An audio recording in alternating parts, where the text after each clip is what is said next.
Bom dia, bem-vindo a mais uma Conversa com o Presidente. Uma conversa, essa é muito especial, vocês estão vendo até pelo fundo aí, nós estamos em Belém, no Pará, para um encontro histórico de importância amazônica, não simplesmente para nós, na Amazônia, no Brasil, na América do Sul, mas, na verdade, para o planeta inteiro, né? Presidente, realmente é uma ocasião muito especial esse encontro, são 2 dias, hoje e amanhã, né? Com os outros 7 países que têm parte também da Amazônia. Mas antes da gente chegar e conversar do encontro em si, gostaria que o senhor falasse um pouquinho sobre esse começo da sua viagem pela Amazônia, que começou lá em Parintins, ainda na semana passada, sexta-feira, depois você esteve em Santarém, e foi uma questão de ver energia, internet. As pessoas realmente, na Amazônia, muitas vezes não têm aquela coisa que a gente acha mais básica, né? Olha, primeiro, esse encontro aqui não vai começar hoje e amanhã. Esse encontro aqui ele já começou antes, porque por aqui passaram centenas e milhares de pessoas que foram discutir representando o movimento social organizado. A informação que eu tenho é que por aqui já passaram mais de 27 mil pessoas discutindo a questão do clima, discutindo a questão do desenvolvimento sustentável, discutindo a questão indígena, a questão da terra. Ou seja, esse encontro, na verdade, eu acho que é um marco.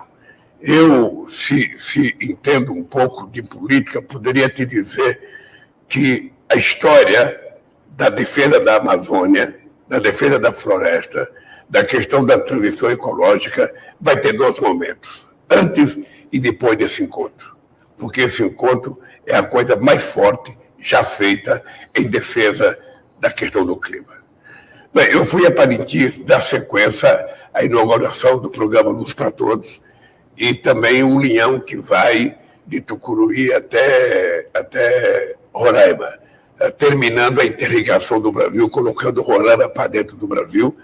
E depois nós vamos recuperar a linha de Guri da Venezuela, que foi inaugurada por Fernando Henrique Cardoso, Chaves e Fidel Castro, que está totalmente desativada. Nós vamos recuperar para fazer uma ligação entre a América do Sul e o Brasil. E depois eu fui fazer um passeio no Rio Tapajós. Foi uma coisa fantástica, eu não tinha noção do que são as praias do Tapajós, não tinha noção da largura do rio e não tinha noção da beleza. Ou seja, muitas vezes as pessoas gastam dinheiro para viajar do Brasil para outros países para ver beleza. Eu acho que as pessoas, se fossem ao Rio Tapajós e outros rios que eu não pude visitar, as pessoas iriam se encantar e iriam voltar muitas vezes.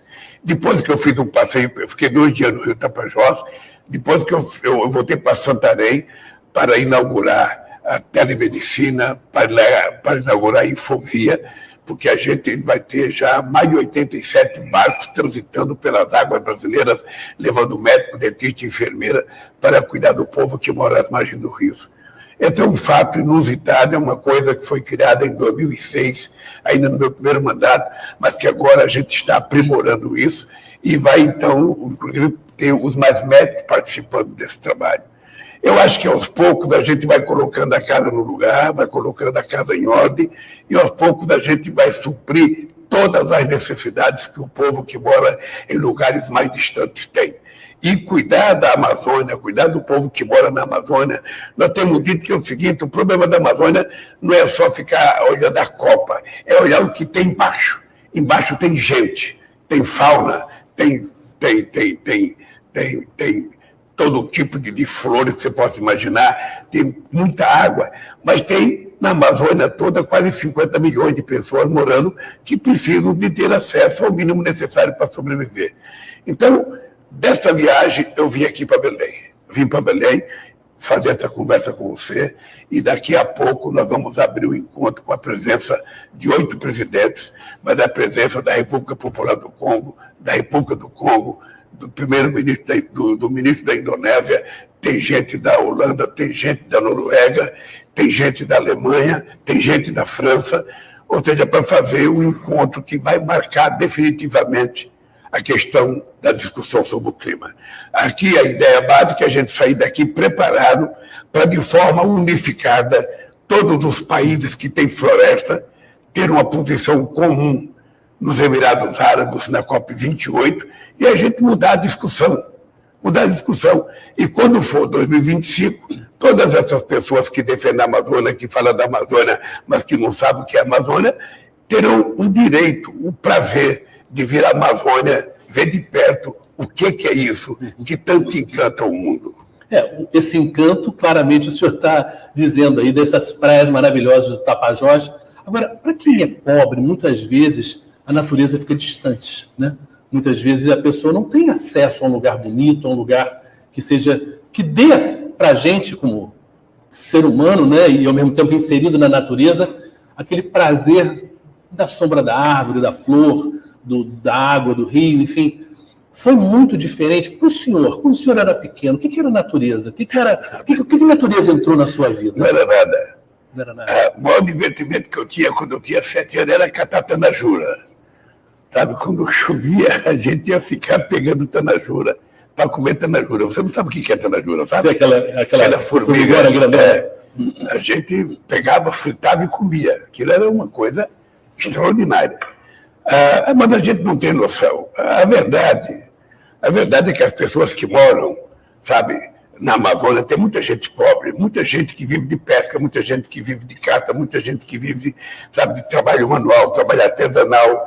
Tem muita gente que vive trabalhando, colhendo castanha, colhendo, sabe, coco, fazendo qualquer coisa.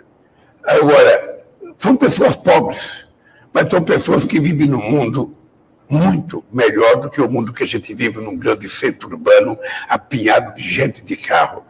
O dado concreto é que é preciso levar a essas pessoas as oportunidades de estudar, de ter acesso à educação, essas pessoas ter acesso ao lazer, essas pessoas ter acesso a uma boa qualidade de saúde.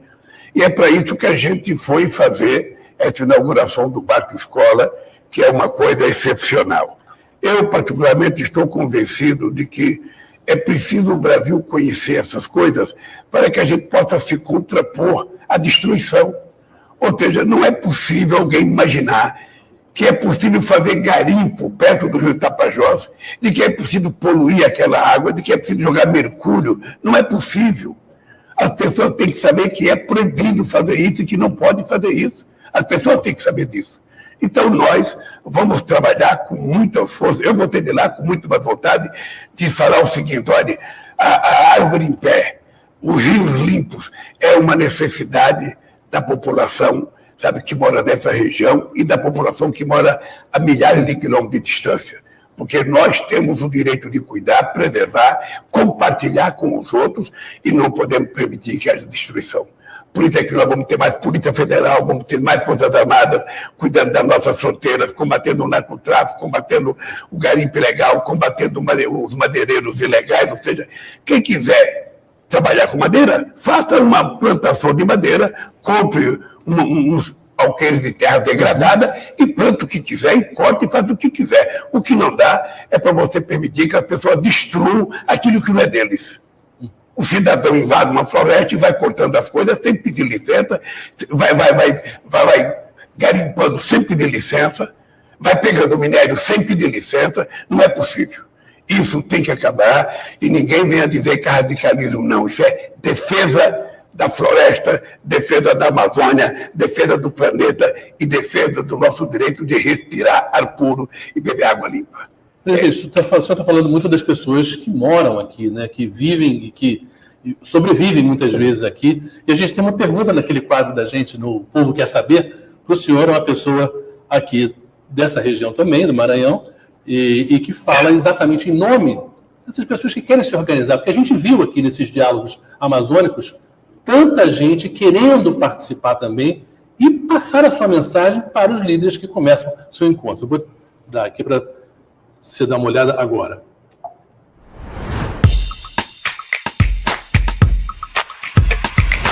Olá, sou Gracinha Donato, da Via Campesina Brasil, sou do Maranhão.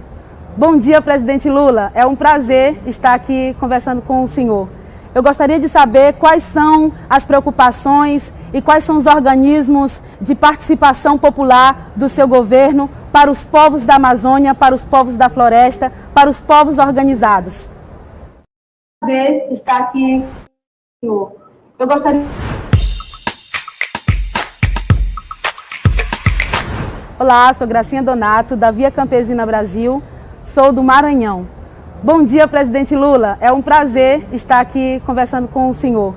Eu gostaria de saber quais são as preocupações e quais são os organismos de participação popular do seu governo para os povos da Amazônia, para os povos da floresta, para os povos organizados. Agora. Olha, Gracinha, o que não falta, na verdade, é lugar para a participação do movimento popular. Primeiro porque nós temos o Ministério do Meio Ambiente que cuida de tudo aquilo que se fala do clima, tudo aquilo que se fala de floresta, tudo aquilo que se fala, sabe, de água. Depois nós temos o Ministério da Igualdade Racial, depois nós temos o Ministério do Direito Humano, depois nós temos o Ministério da Mulher, e depois nós temos o ministro-chefe da Secretaria-Geral, que cuida de todas as entidades populares que participam do fórum dentro do governo. São mais de 70 entidades que participam, organizaram parte da participação aqui nesse encontro amazônico, e nós vamos fazer ainda esse ano e o ano que vem todas as conferências necessárias de participação popular. O que nós queremos é que o povo esteja cada vez mais organizado, cada vez mais participativo, para que a gente não veja a destruição que aconteceu nesse país. Nós passamos 13 anos construindo coisas e em apenas 4 anos eles conseguiram demolir e destruir tudo que a gente fez. Agora a gente já reconstruiu as coisas que nós tínhamos que reconstruir, que significava inclusão social, que significava preservação ambiente. Eu vou dar um dado para você, Gracinha. Só o IBAMA tinha 1.700 pessoas quando eu era presidente da República. Quando nós voltamos, ele só tinha 700 pessoas. Com 70 pessoas não tem capacidade de fiscalização, não tem capacidade de acompanhamento do projeto. Então, nós precisamos ter consciência que não é gasto, é fazer investimento, fazer concurso e colocar as pessoas adequadas, em quantidade adequada, para que a gente possa continuar fiscalizando esse país. E o movimento popular, para nós, ele será a vanguarda e o instrumento da execução das nossas políticas públicas. Por isso, Gracinha, você vai ter muito mais serviço do que você imaginava, porque vai ter muita coisa para o movimento popular fazer no Brasil para que a gente possa construir os alicerces da democracia nesse país. Presidente, uma das dificuldades históricas, né, sobre a conversa de meio ambiente é que muitas vezes as pessoas mais pobres se sentiam distantes desse tema, né? Brincavam, digamos assim, era uma brincadeira, mas com um fundo de verdade, que o pessoal do meio ambiente estava falando do fim do mundo e as pessoas estavam preocupadas com o fim do mês. Como exatamente convencer a pessoa mais pobre de que esse tema do meio ambiente, que tem a ver com criação de emprego, mas ao mesmo tempo de transformação também do mundo empresarial, também de certas matrizes energéticas que têm que ser mudadas, como trazer essa gente para um tema que, no começo, pelo menos, parecia distante? Olha, deixa eu te dizer uma coisa, João. Todas as coisas que aparecem novas, elas são difíceis de compreensão da população. A questão ambiental hoje não é mais uma questão que é discutida na universidade, que é discutida por intelectuais, que é discutida por especialistas. Não. A questão ambiental hoje, ela está dentro da casa das pessoas. Você tem muita gente hoje discutindo. Eu, inclusive, estou defendendo que o ministro da Educação coloque no currículo escolar a questão do debate sobre o clima. Nós temos que ter aulas para as crianças sobre a questão do clima, o significado das pessoas cuidarem das coisas, de fazer coleta seletiva de lixo. Se você não colocar na escola, você não cria uma geração de pessoas preparadas para educar os mais velhos e para educar as futuras gerações. Nós vamos colocar no currículo escolar. Essa é uma discussão que eu vou fazer com o ministro Camilo, para ele fazer junto ao pessoal da educação, porque eu acho fundamental. E a questão do clima hoje não é mais uma coisa trivial, não é mais uma coisa de gente que é lunático. Não, a questão do clima hoje é uma coisa muito séria. Nós estamos vendo chover demais onde nunca choveu, sabe? Chover pouco onde chovia muito. Nós estamos vendo aumentando as queimadas em todo lugar. E nós vamos ter que trabalhar com muito mais força, com muito mais carinho, com muito mais esforço, para que a sociedade aprenda a se cuidar. Nós não temos o direito de continuarmos a ser o único animal do planeta Terra a destruir o seu lugar. Porque a questão é muito séria. Nós temos ilhas que podem desaparecer, Nós estamos vendo aqui no Brasil mesmo, a gente vê o mar avançar nas praias de Boa Viagem, Recife e Olinda. Essas chuvas horrorosas, né? Chuva, furacão, que a gente não tinha experiência aqui no Brasil. Então nós temos que cuidar. E nesse aspecto é que entra a Amazônia. Se a Amazônia é importante para a questão da água, se a Amazônia é importante para a questão do ar, se a Amazônia é importante para a questão de descarbonização do planeta Terra, nós temos que utilizar a Amazônia para isso. Embora o Brasil seja soberano, o Brasil precisa compartilhar do ponto de vista da ciência com o mundo, que quer estudar, que quer investir para que a gente possa cuidar da Amazônia, gerando emprego, gerando oportunidade. Eu não trabalho com a ideia de ver a Amazônia ser um santuário da humanidade. Eu quero que a Amazônia seja um lugar em que o mundo tire proveito para poder experimentar a riqueza da nossa biodiversidade, para a gente saber o que a gente pode fazer a partir dessa riqueza da biodiversidade. Então, não tem outro jeito senão compartilhar com o mundo. Cientistas do mundo inteiro serão convidados a participar, mas nós precisamos primeiro valorizar os cientistas brasileiros, os institutos que já cuidam disso aqui no Brasil, que muitas vezes não tem nem dinheiro para fazer as pesquisas corretas. Então, a partir desse encontro, as coisas vão mudar. São 13 ministros que passaram aqui esses dias, né? Até a Luciana Santos anunciou também mais de 3 bilhões, né, para essa parte da ciência, que é super importante em relação à Amazônia. Agora, se a gente lembrar bem, 50 anos atrás, o mundo tinha essa crise do petróleo e criou a OPEP, né, que era a organização que juntava todos os principais produtores de petróleo. De certa maneira, esse encontro pode também ser um divisor de águas no sentido de criar a OPEP das florestas, no sentido de a gente transformar isso num ativo financeiro, porque, obviamente, para ajudar o desenvolvimento da região, precisa os ricos pagarem também, né? Olha, eu acho que pode. Veja, é a primeira vez que reúne-se os 8 presidentes dos países amazônicos. Já houve outras reuniões, mas essa é a primeira vez que os 8 estão participando. Mais 2 países africanos e mais um país asiático, que é a Indonésia. E a gente pode juntar mais gente para fazer essa discussão. Na medida em que o mundo desenvolvido, que já destruiu a sua floresta, que já destruiu aquilo que eles tinham, sabe, no passado, valoriza a floresta, nós precisamos, então, cobrar deles recursos para que haja investimento e cobrar a participação científica deles, porque nós não sabemos o que a gente pode utilizar na indústria de fármaco aqui na floresta amazônica. A gente não tem noção do que a gente pode utilizar na indústria de comércio, de cosmético, ou seja, falar da palavra desenvolvimento, você tem que colocar a palavra sustentável junto, porque você não pode ter nenhum modelo de desenvolvimento que signifique destruir uma árvore. Você tem que mostrar à humanidade que preservar a árvore, preservar a floresta, preservar a água é uma necessidade de sobrevivência humana, não é radicalismo, não é imbecilidade, não é uma coisa menor de alguém, sabe, que está inventando essa história, é a pura realidade. Não é ser radical, é ser racional, né? O mundo está mudando. O mundo está mudando. Nós estamos vendo a temperatura sendo a mais quente da história da humanidade, ou seja, então nós precisamos cuidar disso. E nós temos chance. O Brasil pode ter liderança. O Brasil tem gente muito competente. O Brasil é um país que já fez isso. No outro mandato, nós chegamos a preservar, a diminuir o desmatamento em 83%. A gente reduziu a emissão de gás efeito estufa em 36,6%. A gente pode fazer muito mais. Ontem, por exemplo, eu fui na inauguração da Infovia, eu vi um número lá. A ligação da Infovia, sabe, de Santarém a Belém, a Manaus, pelo Rio, ela está evitando que a gente faça as torres. E se a gente fosse fazer por torres, levando fio, a gente teria que derrubar 58 milhões de árvores. Então você veja o que você ganha na preservação ambiental. Essas coisas que o Brasil faz, que dá ao Brasil muita credibilidade a nível internacional. Então, o que nós precisamos é fazer com que a nossa ministra do Meio Ambiente, a companheira Marina, sabe, visite mais o mundo, fale mais do Brasil, traga mais gente aqui para conhecer o Brasil, para visitar o Brasil, para ver as coisas de perto, sabe? Para a gente poder mostrar que nós não estamos brincando nisso.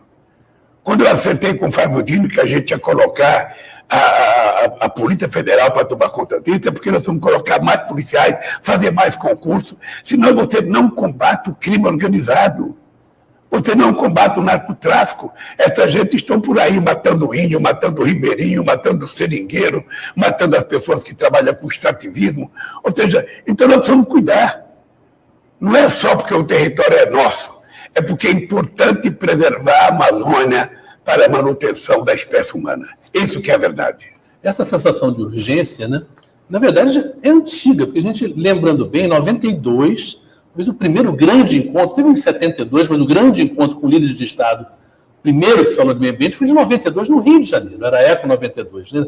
E naquela época já se falava, não, em 2000, em 2010 a gente vai fazer. E o tempo foi passando, e vários cientistas já falaram, não. E aí você vê a China falando em 2060, você vê o Biden falando em 2050. A gente tem esse tempo todo? Não parece, né? O que é participação popular? Acabei de receber aqui uma carta de uma pessoa, na verdade é um bilhete da Coopera Marina, que ela diz o seguinte: mesmo só com 700 fiscais, já alcançamos uma redução de 42% no desmatamento da Amazônia. Sim, isso é participação popular direta. Deixa eu falar uma coisa. Esse encontro, quando o governador do Pará foi a Brasília sugerir para mim que a gente fizesse aqui no estado do Pará, eu achei a ideia extraordinária e o mundo se convenceu muito rapidamente de que todas as COP o pessoal fala da Amazônia. Eu falei, então por que não fazer uma COP na Amazônia?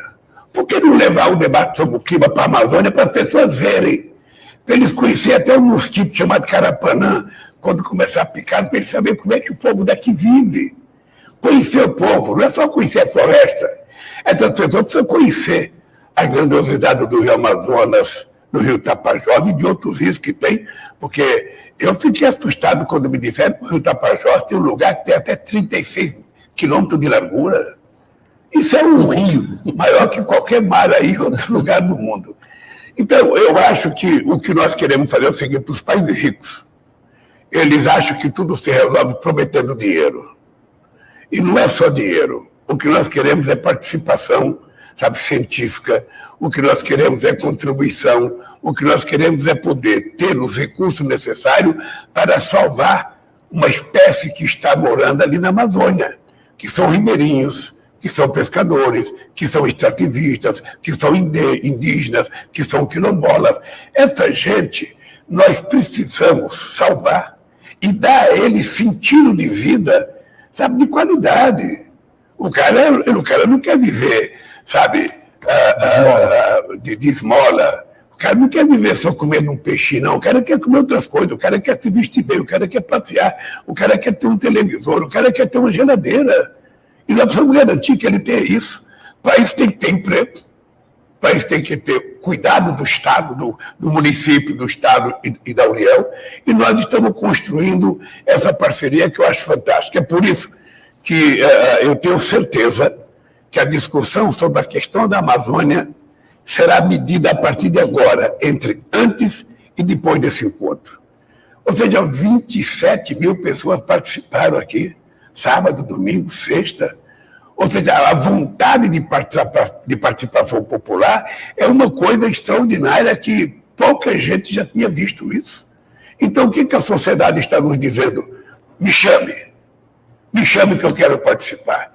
E eu acho que vai ser a COP mais importante da história de todas as COP, ou seja, de todas as discussões do clima, eu tenho certeza que essa será a mais importante, a mais motivadora e aquela que vai ficar marcada para sempre na cabeça das pessoas. Eu fui agora da COP no Egito. Olha, muito bonita, maravilhosa, a pessoa trata a gente bem, mas você não tem o contato que você vai ter direto. O cara vê o Rio Amazonas na frente dele, o cara vê o Rio Tapajós na frente dele, o cara vê como é que vive o povo, porque Belém é uma cidade que tem necessidade de muito saneamento básico. Uhum. E nós, do governo federal, queremos contribuir para que a gente dê ao povo que mora em Belém o mínimo de direito de cidadania. Morando num lugar, sabe, que não enche d'água, que é difícil aqui, porque as casas, às vezes, são até mais baixas do que o rio. Mas eu quero que o mundo veja. A gente não vai esconder as casas, a gente não vai demolir as casas para o mundo ver, não. Nós queremos que o mundo veja como é que a gente vive, como é que é a Amazônia, como é que vive o povo. E daqui, eu espero que a gente tenha condições de colocar condições básicas à disposição para quem quiser passear, para quem quiser visitar, visitar. O que nós queremos é que daqui saia uma grande decisão, e é por isso, Shoa, que o Brasil tem exigido uma nova governança mundial. Por que uma nova governança mundial? Porque se você tirar uma decisão aqui em Belém sobre a questão do clima e não houver uma decisão de cumprimento, volta para o Estado Nacional e os congressos nem sempre aprovam. E aí as coisas não funcionam. Então nós precisamos ter uma governança global. A ONU precisa ser remodelada, a ONU não pode continuar com a mesma estrutura que ela foi criada em 1945. É preciso que a gente tenha mais países, país africano, país da América Latina, país asiático. É preciso que países como a Índia estejam dentro da ONU, que a Alemanha esteja dentro da ONU, que o Japão esteja dentro da ONU. Por que não? É preciso mais gente no Conselho de Segurança como membro permanente e é preciso acabar com o direito de veto. Não sei se você percebe que as últimas 3 guerras que você viu foram feitas por gente que é membro do Conselho de Segurança, mesmo permanente. Estados Unidos com o Iraque, Inglaterra e França com a Líbia, e agora o Putin na Ucrânia. Olha, essa gente são membros do Conselho de Segurança, membros permanentes, e fazem guerra sem discutir, qual é o respeito que eles vão ter dos outros? Então, o que nós queremos é que, pelo menos na questão climática, haja uma governança que, quando a gente decidir, seja lei, para os países cumprirem. Agora, essa governança, em 2008 a gente teve aquela crise, em dias os governos arrumaram trilhões para salvar os bancos. Na Covid, a gente também viu, né, durante a Covid, uma mobilização de governos para resolver um problema super importante para o mundo. O meio ambiente é salvar o planeta. Não existe maior problema do que salvar o planeta. Agora, essa urgência a gente não tem visto. Não tem visto. O senhor tem realmente cobrado, mas... Você sabe quanto foi gasto nas guerras nos últimos tempos? 2,220 bilhões de reais. Só para comprar arma, né? Só para comprar arma. Enquanto isso, nós temos, segundo a FAO, 735 milhões de pessoas passando fome. Enquanto isso, nós temos milhões de desempregados. Esse dinheiro poderia estar circulando na mão do povo mais humilde, gerando pequenos consumidores que iriam gerar mais emprego, surgimento de mais fábricas, mais produção, mais salário, mais desenvolvimento, e tudo isso cuidando do meio ambiente. Por que esse dinheiro não é aplicado? O dinheiro existe. O dinheiro existe. O Biden, quando aconteceu a crise do Covid, os Estados Unidos arrumou 5 trilhões. O Banco Central da União Europeia arrumou 700 bilhões de euros, sabe, de um dia para o outro. Então, o dinheiro existe, o que precisa é que esse dinheiro seja colocado a serviço de melhorar a vida da humanidade, de cuidar do clima, de preservação ambiental e não de destruição. Qual é a ajuda que uma guerra pode dar para a questão do clima? Nenhuma. Nenhuma. Ou seja, então, nós precisamos convencer os líderes disso. É por isso que cada conversa que eu estou tendo com cada líder, eu estou pedindo para eles comparecerem, sabe, nos Emirados Árabes. Vai ser no final do ano, é bom que apareça o Biden, é bom que apareça a Alemanha, a França, a Inglaterra, é bom que apareça, sabe, a China, todo mundo. Para que quando tirar o documento, todo mundo seja responsável por aquele documento. Porque senão você vai representante da China, representante não sei de quem, representante. E aí toma uma decisão que ninguém cumpre. Então é preciso mais seriedade. Eu lembro que na COP15 em Copenhague, se dizia muito que a Europa iria em 2020 ter 10% de etanol na gasolina. Mais de 90 empresários vieram visitar o Brasil na perspectiva de produzir etanol para exportar para a Europa. Não aconteceu nada. Eu lembro que o Japão queria 3% de etanol na gasolina. Não aconteceu nada. Ora, essa gente precisa ter em conta sabe, que a responsabilidade de cuidar do planeta não é só do Brasil, que tem a Amazônia, que tem o Cerrado, que tem o Pantanal, que tem a Caatinga, não, que tem a Floresta Atlântica. A responsabilidade é de todos.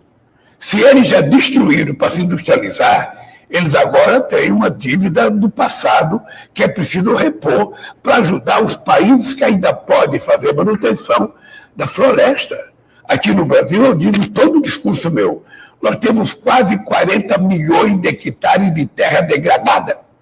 Não precisa derrubar uma árvore para aumentar a produção de soja, de milho, para criar gado. Não precisa.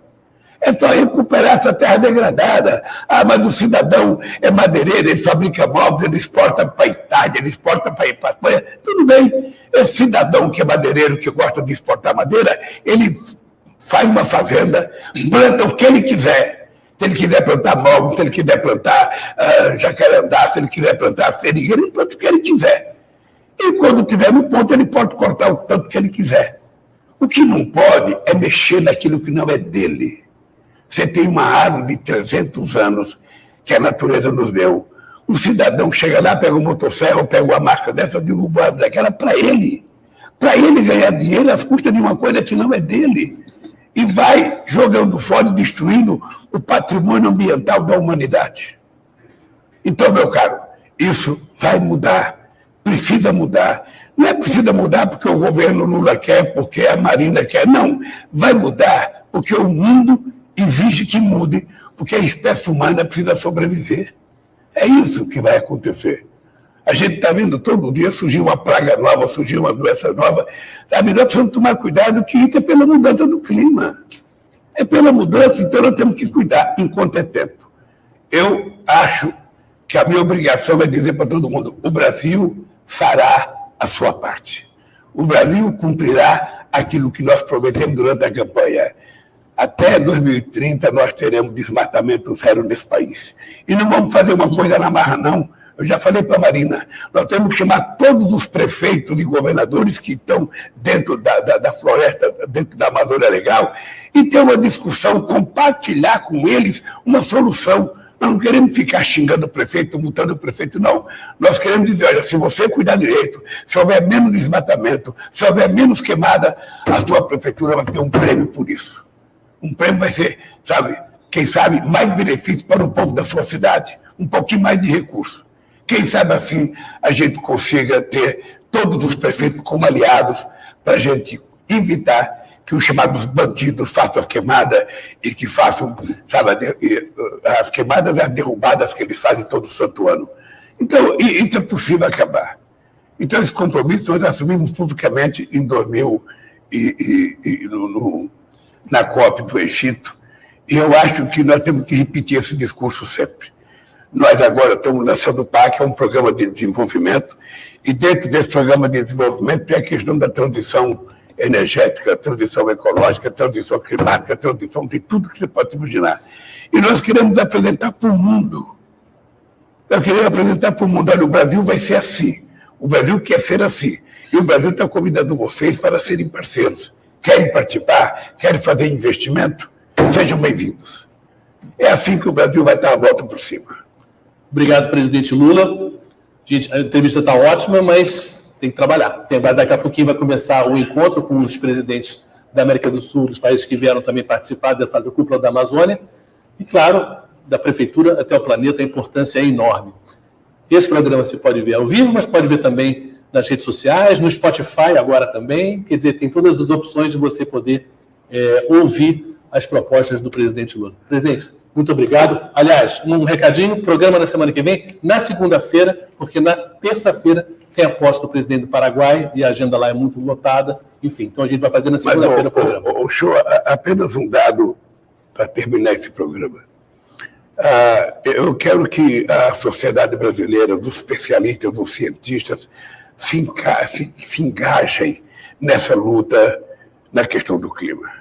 É importante que todo mundo que tem interesse fale, escreva, publique alguma coisa, mande mensagem para o governo, sabe? Participe de debate na sua universidade, na sua escola, na sua cidade. Não é um problema só do governo, é um problema da humanidade. daqueles que vivem na floresta e querem compartilhar essa floresta com o restante do mundo.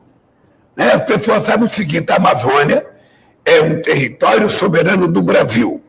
Tem um território soberano da Bolívia, do Equador, do Peru, da Venezuela, da Colômbia, da Guiana, do Suriname, da Guiana Francesa.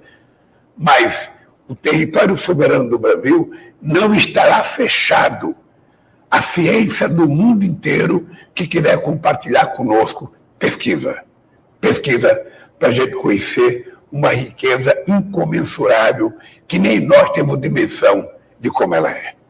Esse convite eu queria fazer para você. Se você tem alguma ideia, pensa, tem alguma sugestão, não fique com ela para você. Tire da sua cabeça e coloque ela para o mundo discutir. Discutir coisa boa, porque o ódio nós já derrotamos. O fascismo nós já derrotamos. Agora é preciso derrotar as sequelas do fascismo que foi derrotada no golpe de janeiro de 2008, do dia 8 de janeiro. Então agora é só reconstruir o Brasil. Reconstruir o Brasil pensando na qualidade de vida do povo brasileiro e na qualidade de vida da humanidade. Um abraço e o show. Mais uma vez. Obrigado, querido.